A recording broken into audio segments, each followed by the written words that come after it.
বসে আছি, দাঁড়া তোর জন্য আমি খাবার দিয়ে আসছি। আরে এই রংটা কার? এই রংটা কি আমার? চাই মাকে গিয়ে জিজ্ঞেস করে আসি।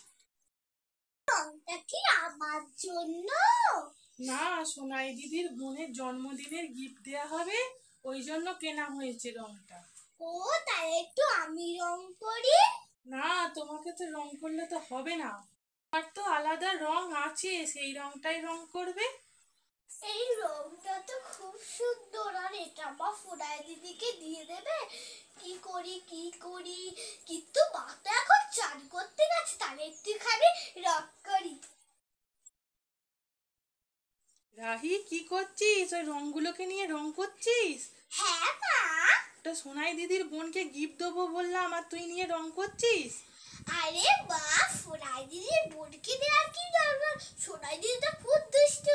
সোনাই দিদি যদি ওর বোনের থেকে রংটা ঝগড়া করে কিনে নেয়, তাহলে কি হবে? সোনাই দিদির মা তো সোনাই দিদিকে বকবে।